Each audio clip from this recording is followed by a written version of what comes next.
भारत माता की। भारत माता की।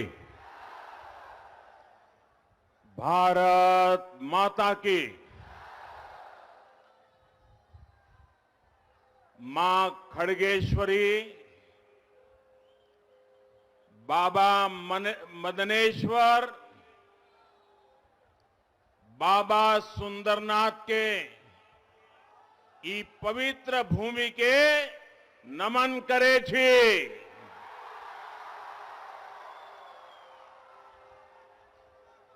कथा शिल्पी, साहित्य शिरोमणि फणीश्वरनाथ रेणु जी के ई पावन भूमि पर अपने सबके अभिनंदन करे छी।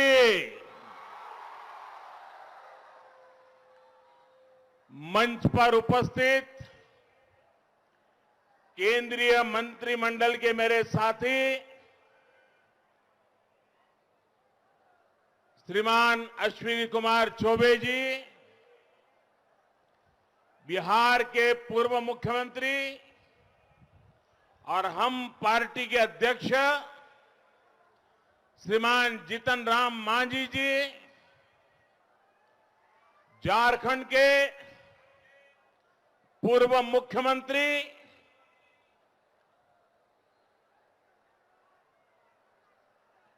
श्रीमान बाबूलाल मरांडी जी, राज्य सरकार में मंत्री डॉक्टर प्रेम कुमार जी,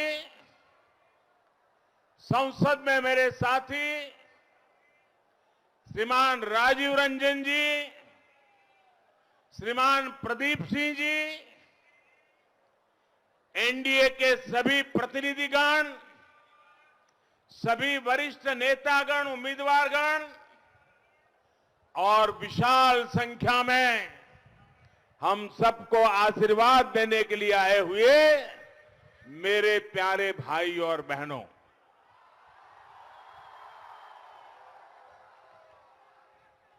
अररिया के साथ साथ पूर्णिया, किशनगंज और कटिहार सहित अनेक जिलों के लोग आज यहां मौजूद हैं।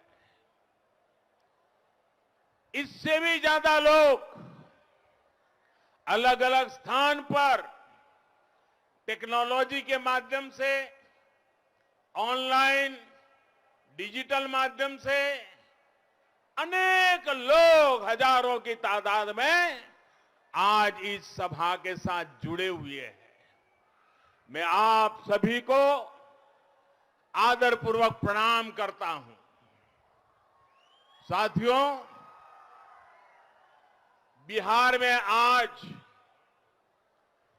दूसरे चरण का मतदान चल रहा है और जहां जहां मतदान हो रहा है, मुझे जब अभी हेलीकॉप्टर से आ रहा था तो किसी ने बताया कि पहले के चुनाव में इस समय जितना मतदान होता था उससे भी आज ज्यादा मतदान हुआ है। वो 10 बजे तक का मुझे हिसाब बता रहे थे। ये उत्साह, ये उमंग मैं बिहार के मतदाताओं का, उनकी सक्रियता का, लोकतंत्र के प्रति उनकी श्रद्धा का हृदयपूर्वक अभिनंदन करता हूं और सभी नागरिकों से, देश भर के अनेक राज्यों में उपचुनाव भी चल रहे हैं, बिहार में भी कई स्थान पर मतदान चल रहा है। चुनाव ये लोकतंत्र का बहुत बड़ा उत्सव होता है और लोकतंत्र के उत्सव में बढ़ चढ़ करके हिस्सा लेना हर नागरिक का कर्तव्य है और वही उज्जवल भविष्य की गारंटी भी है। आपका हर एक वोट लोकतंत्र को मजबूत करेगा, देश को मजबूत करेगा। साथियों, आज बिहार के लोगों ने देश ही नहीं, पूरे विश्व को एक संदेश दिया है। कोरोना के इस संकट काल में जब दुनिया भर में हड़कंप मचा है, ऐसे में बिहार के लोग अपने घरों से निकल रहे हैं, इतनी बड़ी संख्या में मतदान कर रहे हैं। लोकतंत्र की ये कितनी बड़ी ताकत, लोकतंत्र के प्रति हर बिहारी का कितना बड़ा समर्पण,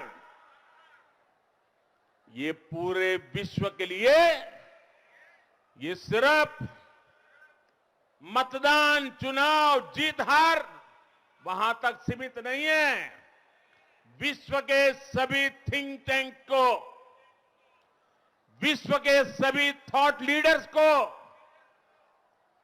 इस बात का मूल्यांकन करना ही होगा कि भारत के लोगों के जहन में लोकतंत्र कितनी गहराई से बैठा हुआ है कि जब कोरोना के इतने कालखंड में भी वे लोकतंत्र को प्राथमिकता दे रहे हैं।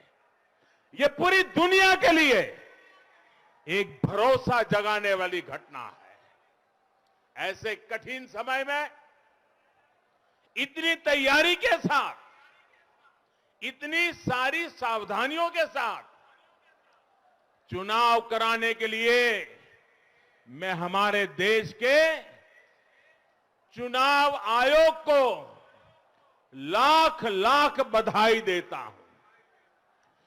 देश के चुनाव आयोग ने अपने कौशल्य से, अपने सामर्थ्य से, अपनी दीर्घदृष्टि से, अपने निष्पक्ष भाव से आज पूरे विश्व को अचंभित कर दिया है। और इसलिए आज मैं बिहार, जो कि लोकतंत्र की पहली कुपल जहां से निकली थी, मानव जात को जिस धरती ने लोकतंत्र दिया था, उस धरती से मैं देश के चुनाव आयोग का भी अभिनंदन करता हूं। उसके साथ साथ हमारे जो सुरक्षा बल के लोग हैं, कितने दिनों से खड़े हैं, ये यूनिफॉर्म वर्दीधारी हमारे पुलिस के जवान, हमारे सुरक्षा बलों के, अर्धसैनिक बलों के जवान दिन रात लोकतंत्र की रक्षा के लिए, शांतिपूर्ण मतदान के लिए, शांतिपूर्ण विचार विमर्श के लिए दिन रात जो जुटे हुए हैं, मैं उनका भी आज हृदय से, पूरे बिहार के उन सभी का भी हृदय से अभिनंदन करता हूं। आज मैं बिहार के प्रशासन से जो लोग जुड़े हुए हैं, चुनाव प्रक्रिया को सुनिश्चित करने में जो लोग जुड़े हुए हैं, मैं उन सब छोटे मोटे कर्मचारी का भी, जो लोकतंत्र को सफल बनाने के लिए जी जान जुटे हैं, मैं आज उनका भी हृदय से बहुत बहुत अभिनंदन करता हूं। भाई और बहनों, पहले चरण के मतदान के बाद और अभी जो शुरुआती जानकारी मिल रही है, उसके बाद एक बात साफ है, बिहार की जनता ने डंके की चोट पर यह संदेश दे दिया है कि बिहार में फिर एक बार एनडीए की सरकार बनने जा रही है।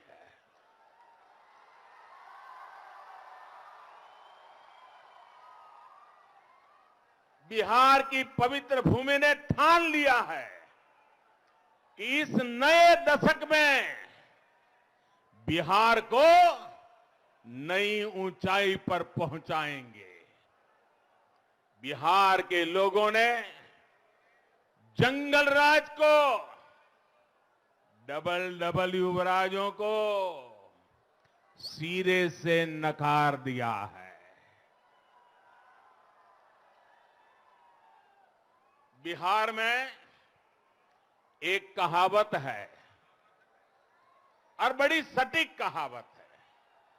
बिहार की उस कहावत में कहा है, सब कुछ खैनी, सब कुछ खैनी, दूगो भुजा न चबैनी।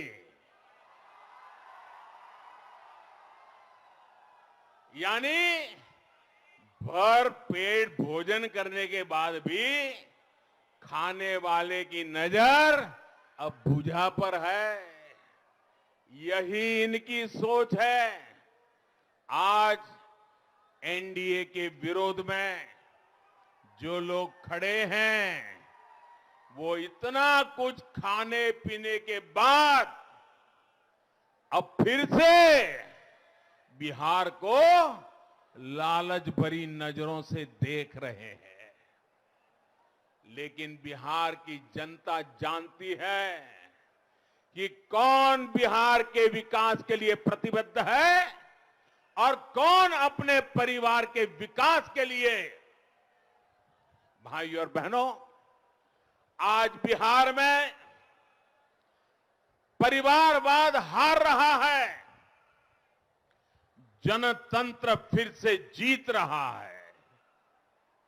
आज बिहार में रंगबाजी और रंगदारी हार रही है, विकास फिर से जीत रहा है।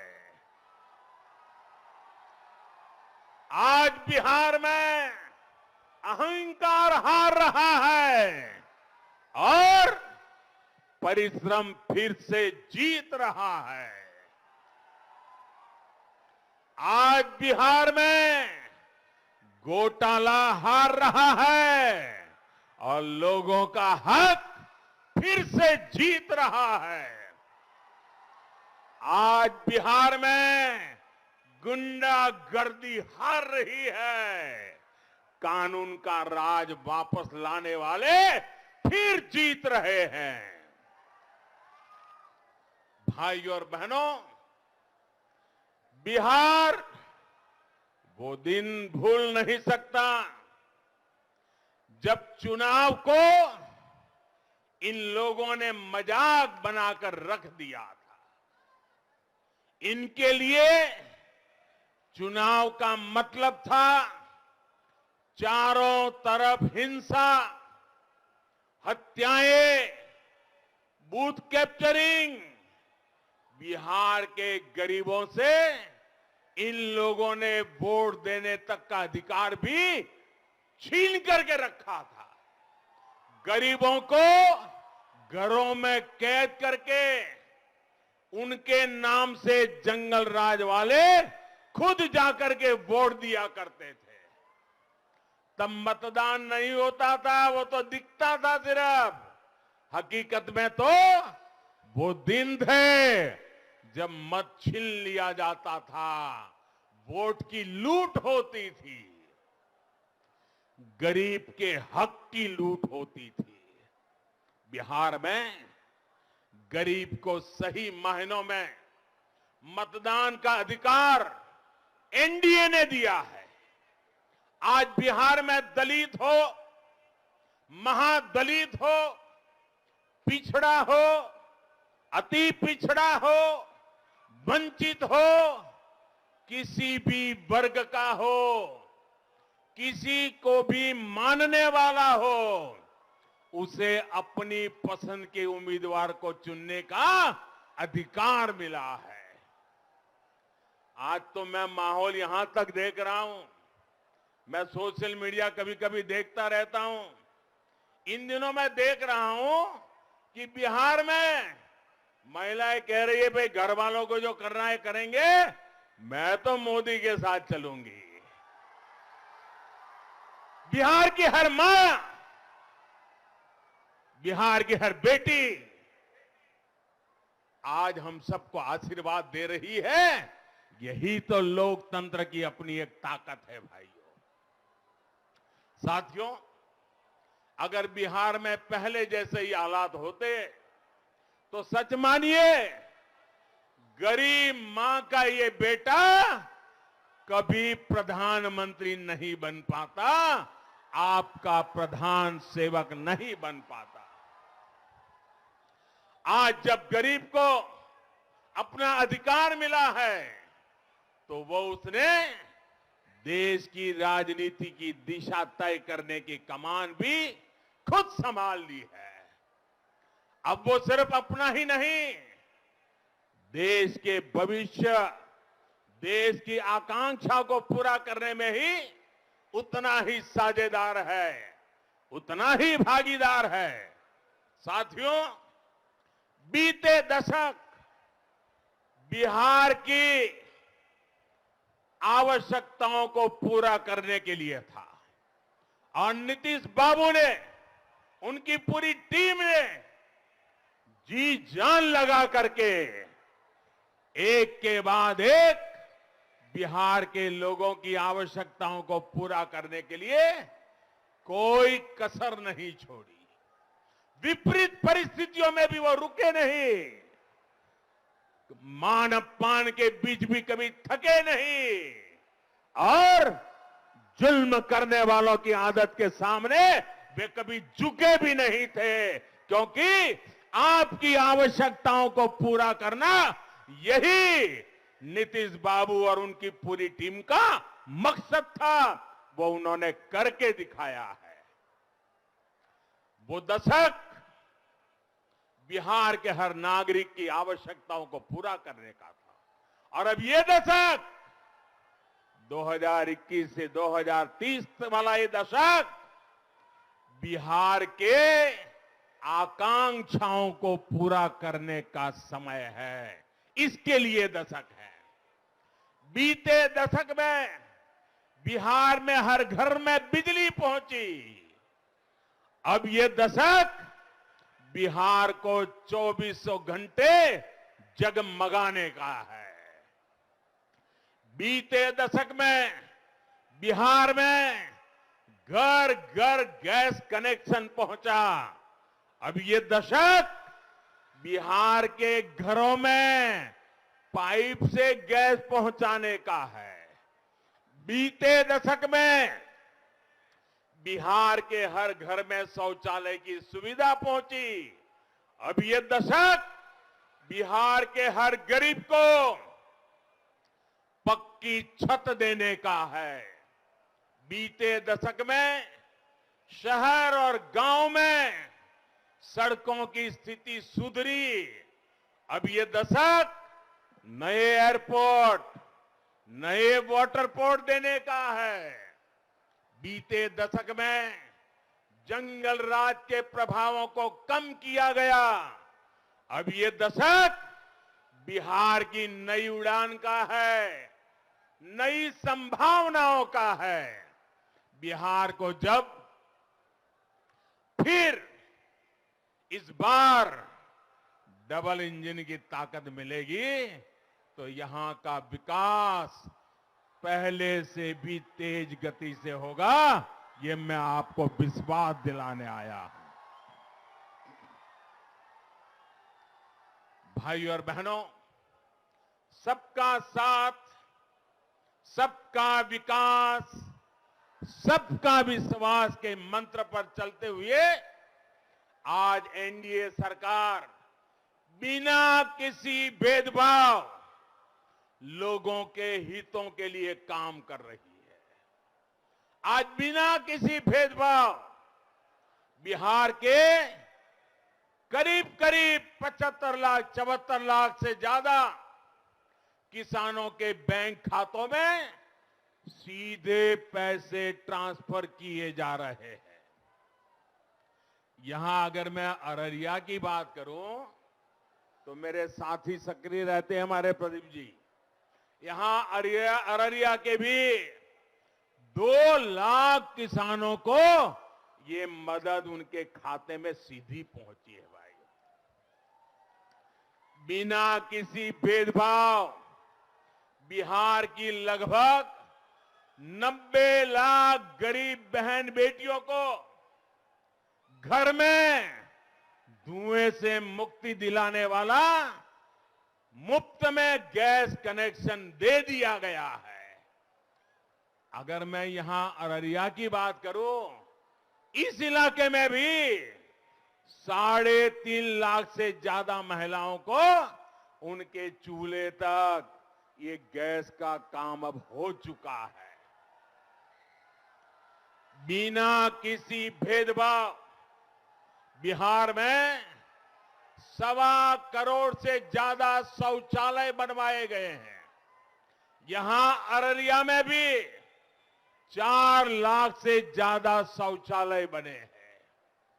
बिना किसी भेदभाव आज बिहार के हर गरीब को आयुष्मान योजना के तहत 5 लाख रुपए तक के मुफ्त इलाज की सुविधा मिली है।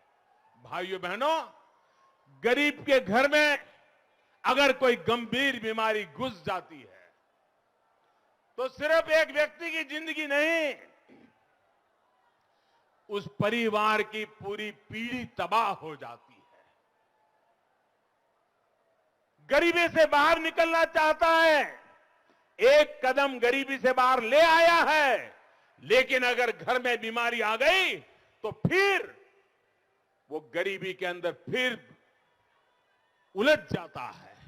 और इसलिए अब कोई गरीब अगर बीमार हुआ तो उसका बेटा दिल्ली में बैठ करके उसकी चिंता कर रहा है।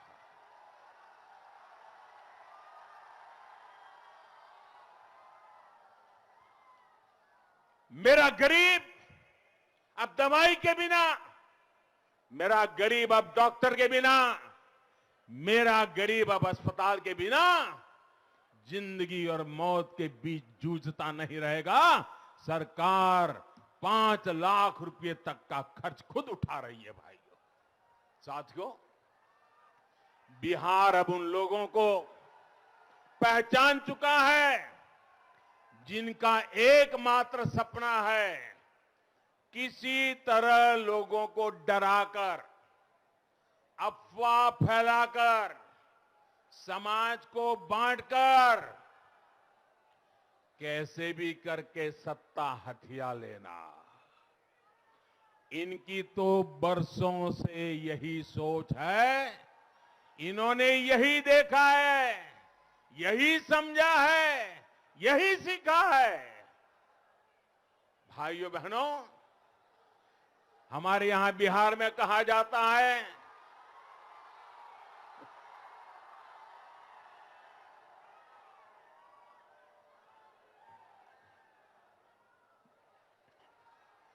साथियों, ये आपका उमंग, ये उत्साह, ये विराट जनसागर,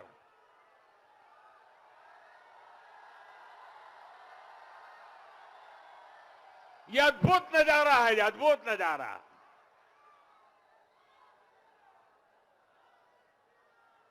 भाइयों बहनों, हमारे यहां बिहार में कहा जाता है, अनकर धन पाई। बिहार में कहा जाता है, अनकर धन पाई त 9 मन तो लाई।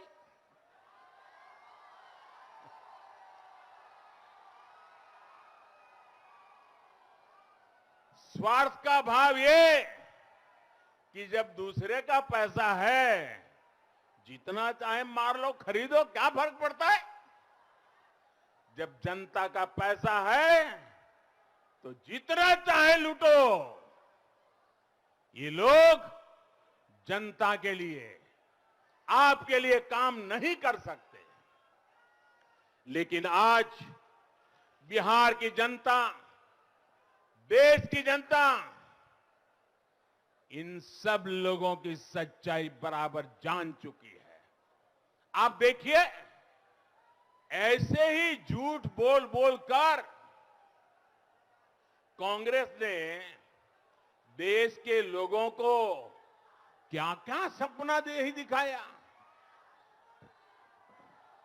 याद कीजिए, दशकों पहले की वो दिन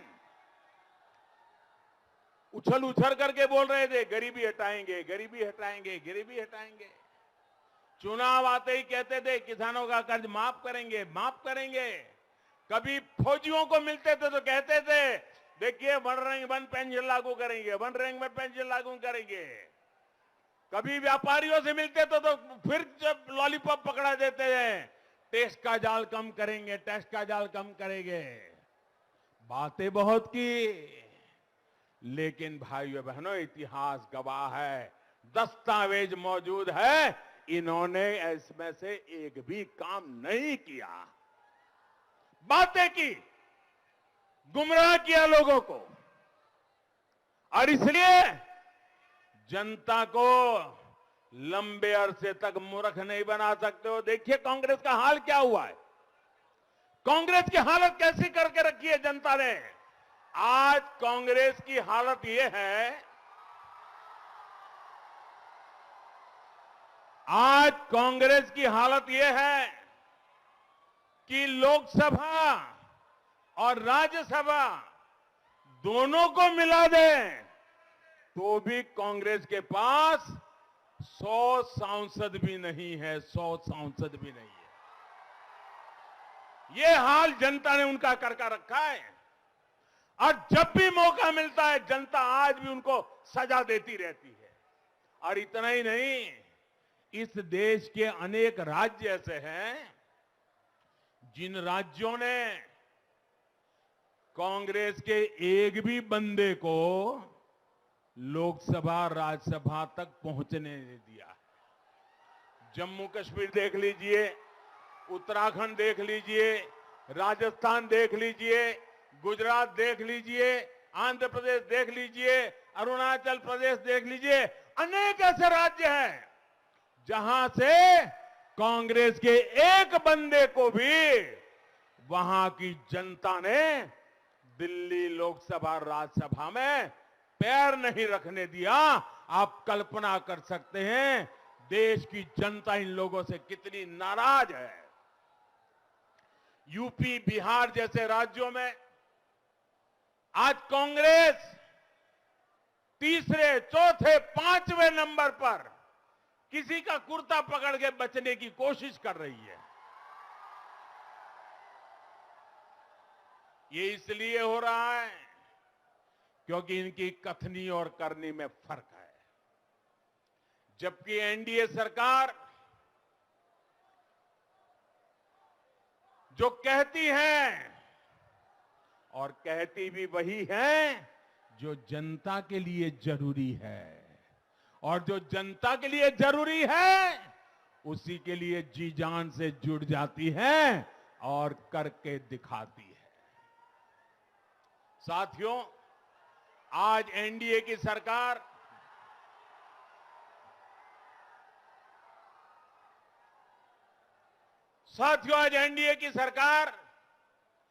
देश के, बिहार के लोगों की एक एक परेशानी को दूर करने के लिए काम कर रही है। जब सिर पर अपना घर होता है, पक्की छत होती है, तो आत्मविश्वास अपने आप बढ़ जाता है, लोगों की अनेक चिंताएं कम हो जाती है। इसी सोच के साथ आज देश के हर गरीब को पक्के घर देने का अभियान चल रहा है। यहां बिहार में भी गरीब परिवारों के लिए 25 लाख से ज्यादा घर बनाना तय किया गया है। इसमें से लगभग 13 लाख गरीब परिवारों को सौंपे जा चुके हैं। और अगर ये कोरोना के कारण थोड़ी गति धीमी न हुई होती तो और भी लाखों लोगों को घर पहुंच चुका होता, मिल गया होता। लेकिन जिनका घर अभी बन रहा है, जिनका घर बनने वाला है, ये आपका बेटा आपको वादा करने आया है, कुछ भी हो जाए ये आपका बेटा मेरे गरीब को पक्का घर दे करके रहने वाला है। और भाइयों बहनों, जब मैं गरीब को पक्का घर देने के लिए जी जान से जुटा हूं, उसके पीछे इसलिए नहीं कि चलो भाई पक्का घर है तो बारिश में पानी नहीं गिरेगा, पक्का घर है तो चलो भाई मजदूरी करके रात को घर आएंगे तो आराम से सोएंगे, इतना नहीं है साहब। जब किसी माँ बाप को पक्का घर बन जाता है ना, तो उसका भी मन करता है अब बेटी को अच्छा घर मिलेगा, अच्छे घर में बेटी की शादी होगी। अगर फुटपाथ रहते, झुग्गी झोपड़ी में रहते, फटे टाट के छत्र के नीचे रहते, तो शायद बेटी को भी कैसे घर में देना पड़ता। आज गरीब माँ बाप को जब पक्का छत मिला है ना, तो माँ के मन को आनंद होता है कि मैं तो गरीबी में पली, लेकिन अब पक्का घर देख करके मेरी बेटी को भी अच्छा लड़का मिलेगा, अच्छा परिवार मिलेगा, मेरी बेटी सुखी होगी। आप कल्पना कर सकते हो, कुछ लोगों को यह परेशानी है कि मोदी चुनाव जीतता क्यों है। अरे मोदी चुनाव इसलिए जीतता है भाई कि ये माताओं बहनों के, उनकी बेटियों की चिंता दूर करने का काम मोदी करता है। इसलिए माताएं बहनें ये मोदी पर आशीर्वाद देती रहती है, और तब जाकर के ये गरीबों का बेटा गरीबों की सेवा में अपना जीवन खपाता रहता है। यहां अररिया में भी 80,000 गरीबों को प्रधानमंत्री आवास योजना के तहत पक्का घर दिया जा चुका है। जिन लोगों को मैंने पहले ही कहा अभी घर नहीं मिल पाया है, काम चल रहा है, जो भी पैसे होंगे उस पर पहला अधिकार आपका होगा, आपका घर भी जल्द से जल्द बनेगा। और इसके लिए जब नीतीश बाबू दोबारा आ जाएंगे, फिर से तेज गति से काम शुरू हो जाएगा और उन घरों को भी बना दिया जाएगा। भाई और बहनों, गांव देहात के लोगों की एक और बड़ी दिक्कत रही है, घर के मालिकाना हक, जमीन के मालिकाना हक को लेकर। घर तो था, बाप दादा रहते थे, लेकिन पता नहीं था भाई कागज कहां है, कहां पड़ा है कौन। और कभी अगर कहीं रिश्तेदार के यहां कहीं जाना है 2-4 दिन के लिए, तो भी मन में रहता था कि वापस आएंगे तब घर हमारा बचेगा कि कोई बैठ जाएगा, अंदर घुस जाएगा, कोई कब्जा कर लेगा। कभी अड़ोस पड़ोस के लोग चिल्लाते थे, देखो 2 फुट तुम मेरे यहां घुस गए, तुम्हारा 2 फुट तो जमीन तेरी नहीं मेरी है, 2 गज जमीन मुझे वापस दे दो, और मारकाट हो जाती थी। कोई गांव ऐसा नहीं था जहां ये मुसीबत नहीं थी। भाइयों बहनों, मैं मध्यम वर्ग के व्यक्ति, निम्न मध्यम वर्ग के व्यक्ति, गांव में रहने वाले व्यक्ति, उनकी परेशानी भी समझता हूं। और इसलिए हमने इस परेशानी को दूर करने के लिए भारत सरकार ने एक योजना शुरू की है। इसका नाम है स्वामित्व योजना। इस योजना के तहत गांव के लोगों को घर का, जमीन का प्रॉपर्टी कार्ड दिया जा रहा है, और वो भी टेक्नोलॉजी से। गांव के ऊपर ड्रोन घुमाया जाता है और ड्रोन से जगह टेक्नोलॉजी से तय की जाती है, गांव वालों के सामने उसको दिखाया जाता है, और वही निर्णय करके टेक्नोलॉजी से फोटो निकाल करके दे दिया जाता है, ये यहां से यहां तक तुम्हारी जमीन है, तुम्हारा घर है, अब तुम उसके मालिक हो। भाइयों,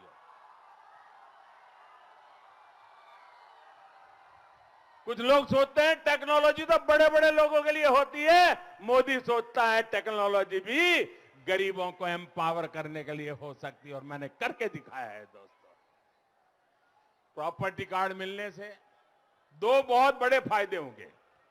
एक तो ये कि कोई उनकी जमीन पर, उनकी घर पर अब बुरी नजर नहीं डाल पाएगा, और दूसरा ये कि वो प्रॉपर्टी कार्ड दिखाकर अगर बैंक में जाएगा तो बैंक से उसको कर्ज भी मिल सकता है, आसानी से मिल सकता है और जीवन में बड़े सम्मान से जिंदगी को आगे बढ़ा सकता है। भाइयों बहनों, बिहार में एनडीए सरकार बनने के बाद इस योजना को यहां भी लागू किया जाएगा। साथियों, गरीब की परेशानी, गरीब की दिक्कत को जो समझते हैं वही उनके लिए काम करते हैं। गरीब गरीब गरीब के माला झप करके मूर्ख बनाने के खेल कहने वाले, अपने महल बनाने वाले, अपने परिवार के दूर दूर के रिश्तेदारों के लिए महल बनाना, चाचा के मामा का बेटा भी, खाओ किसका है माल खाओ, सब कुछ अपने कुनबे के लिए करने वाले लोगों को, भाइयों बहनों, ये लोग कभी आपका दर्द नहीं समझ सकते हैं। अगर उन्होंने दर्द समझा होता तो आपको इस हालत में जीने के लिए मजबूर नहीं होना पड़ा। भाइयों और बहनों, कोसी और सीमांचल सहित बिहार का एक बड़ा क्षेत्र पानी के कुप्रभाव और पानी के अभाव दोनों प्रकार की चुनौतियों का सामना करता रहा है।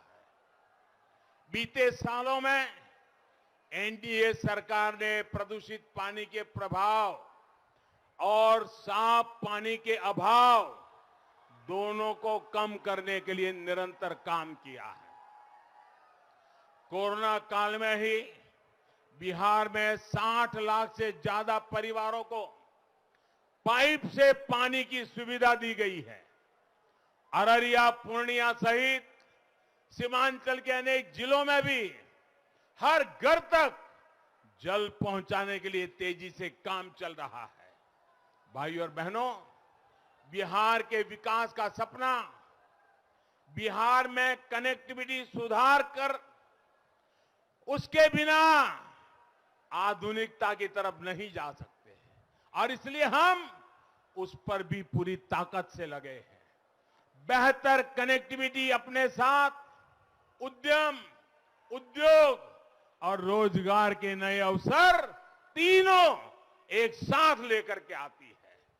यही वजह है कि अटल जी के समय इस इलाके में सड़क संपर्क सुधारने पर बहुत ध्यान दिया गया था।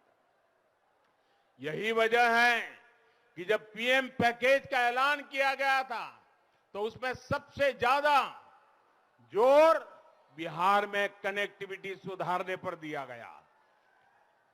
फारबिसगंज जोगबनी रोड हो या फारबिसगंज सीतामढ़ी रोड हो, ऐसे अनेक हाईवे के निर्माण और चौड़ीकरण पर इस क्षेत्र में 1000 करोड़ रुपए से ज्यादा खर्च किए जा रहे हैं। जोगबनी, विराटनगर और अररिया, गलगलिया जैसी नई रेल लाइनों के आधुनिकीकरण पर यहां 5,500 करोड़ रुपए से ज्यादा का निवेश किया जा रहा है। पूर्णिया में एयरपोर्ट के विस्तारीकरण की प्रक्रिया भी चल रही है। मैं दावे के साथ कह सकता हूं कि बिहार की कनेक्टिविटी को लेकर जितना काम आज हो रहा है उतना बिहार में कभी नहीं हुआ। हमें इन कामों को रुकने नहीं देना है। साथियों, कनेक्टिविटी को लेकर हमारे प्रयासों का एक बड़ा प्रमाण है कोसी महासेतु। ये कोसी महासेतु आपकी 3-3 पीढ़ियों के दिल दिमाग में छाया हुआ है। दशकों पहले कोसी का पुराना पुल टूटने के बाद फिर कोसी पर पुल बन नहीं पाया था। दशकों से ये हमारे प्यारे मिथिलांचल को एक प्रकार से बटा हुआ हाल था। अब कोसी महासेतु के निर्माण के बाद ये पूरा क्षेत्र फिर से एक बार एक हुआ है। ये महासेतु अब लोगों का समय भी बचा रहा है और लोगों का पैसा भी बचा रहा है। साथियों, 21वीं सदी में विकास के लिए आज दुनिया के बड़े बड़े देशों में जिस कनेक्टिविटी पर बहुत जोर है वो है गैस ग्रिड कनेक्टिविटी। जैसे बिजली का ग्रिड, पानी का ग्रिड, अब वक्त आ गया है गैस का ग्रिड। आज बिहार देश के उन कुछ राज्यों में है जहां गैस ग्रिड कनेक्टिविटी का बहुत ज्यादा विस्तार होने जा रहा है। आज बिहार प्रधानमंत्री ऊर्जा गंगा योजना का बहुत बड़ा लाभार्थी बन रहा है। बिहार में फर्टिलाइजर, पावर और स्टील इंडस्ट्री को इस पाइपलाइन से नई ऊर्जा सुनिश्चित हुई है। पूर्णिया से जलालगढ़, अररिया होते हुए फारबिसगंज तक सस्ती रसोई गैस की पाइपलाइन बिछाने का काम भी आज तेजी से चल रहा है। आप देखिएगा, जब ये काम पूरा होगा तो आपके जीवन में कितनी ज्यादा आसानी आएगी, आपकी रोजमर्रा की दिक्कतें कितनी कम हो जाएगी। साथियों, एक समय था जब बिहार की पहचान बहुत सी नकारात्मक बातों से होने लगी थी। ये पहचान क्या बना दी गई थी? इसके जिम्मेदार कौन थे? चुनाव प्रचार के पहले के दिनों में से इसकी विस्तार से चर्चा कर चुका हूं। मुझे बार बार कहने की जरूरत नहीं है, क्योंकि मुझसे ज्यादा बिहार के लोग पुराने हर हालात को जानते हैं। और सच कहूं तो मुझसे ज्यादा बिहार का एक एक बच्चा दुनिया में कहीं पर भी हो इन बातों को भली भांति जानता था। क्या हाल बना के रखा था बिहार का। अब आज मुझे खुशी है कि बिहार की पहचान बदल रही है। आज आधुनिकता के ऐसे प्रोजेक्ट्स जिनकी पूरी दुनिया में चर्चा हो, बिहार से शुरू हो रहे, बिहार में चल रहे हैं, उसकी चर्चा हो। भाइयों और बहनों, कुछ दिन पहले ही बिहार के हर गांव को ब्रॉडबैंड इंटरनेट से जोड़ने का अभियान की शुरुआत हुई है। इससे बिहार के युवा घर बैठे ही देश और दुनिया में अच्छी पढ़ाई और बिजनेस के अवसरों से जुड़ पाएंगे। हमारी जीविका दीदियों को भी इससे बहुत ज्यादा लाभ होगा। जो वो उत्पाद बनाती हैं, उनकी ऑनलाइन सेल अब और आसान होगी। तेज इंटरनेट जब जीविका दीदियों के समूहों को मिलेगा तो उनकी बनाई चीजें और आसानी से दुनिया के बाजारों तक पहुंच पाएगी। आपके सामने पूर्णिया का अरण्यक एफपीओ एक मिसाल है, जो मक्के के कारोबार से जुड़ा है, जिसकी प्रसिद्धि दूर दूर तक हो रही है। साथियों, ये मक्का और ये मखाना इसी का तो एक क्षेत्र है। यहां केला, पटसन, चाय, ऐसी अनेक उपज, ऐसे अनेक उत्पाद जिले जिले गांव गांव में पैदा होते हैं। आत्मनिर्भर बिहार इन उत्पादों को देश और दुनिया के बड़े बड़े बाजारों में और आसानी से पहुंचाएगा और पहले से अनेक गुना ज्यादा पहुंचाएगा। हाल में जो कानूनी सुधार किए गए हैं, हजारों करोड़ रुपए के फंड की व्यवस्था की गई है, उससे भी इसमें बहुत भारी मदद करेगी। इन कानूनों के सुधारों के बाद अब गांव के पास ही भंडारण की, कोल्ड स्टोरेज की आधुनिक सुविधाएं करना आसान हुआ है। बिहार के किसान और यहां के युवाओं को 1 लाख रुपए के विशेष फंड से भी बहुत लाभ होगा। साथियों, बिहार के युवा इतने सामर्थ्यवान है कि जो सुविधा उन्हें देश के बाकी हिस्सों में मिलती है, अगर वही सुविधा बिहार में मिल जाए तो बिहार का नौजवान कमाल करके दिखा सकता है भाइयों। इसी सोच के साथ बिहार में हर जिले में इंजीनियरिंग कॉलेज, हर लोकसभा क्षेत्र में मेडिकल कॉलेज, एम्स, आईआईटी और आईआईएम जैसे संस्थानों पर हम पूरी ताकत से ध्यान दे रहे हैं, बल लगा रहे हैं। बिहार के युवाओं को नई राष्ट्रीय शिक्षा नीति से भी बहुत लाभ मिलेगा। बिहार के गांव और गरीब के घर में पैदा हुए बेटे और बेटी के सामर्थ्य का आकलन सिर्फ उसको चपाचप अंग्रेजी बोलना आता है कि नहीं आता है, इतने मात्र से नहीं होगा, बल्कि उसके ज्ञान से ही उसकी ताकत का परिचय हो जाएगा। भाइयों बहनों, नई राष्ट्रीय शिक्षा नीति में मातृभाषा में मेडिकल, इंजीनियरिंग और ऐसे महत्वपूर्ण विषयों की पढ़ाई का जो विकल्प दिया गया है, उसे भी बिहार में तेजी से लागू किया जाएगा। अब गरीब मां का बेटा अंग्रेजी नहीं पढ़ा है, इसलिए डॉक्टर बनने से उसके कोई रोक नहीं सकता है, वो भी अब डॉक्टर बन सकता है।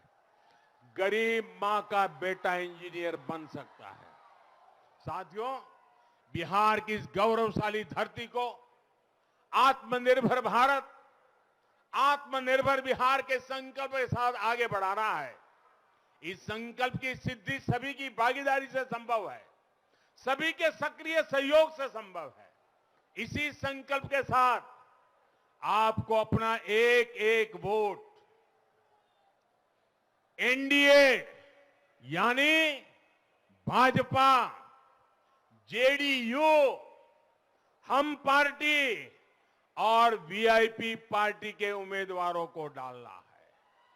आपका यहां आने के लिए मैं आज ये जुस्सा, ये उत्साह, ये उमंग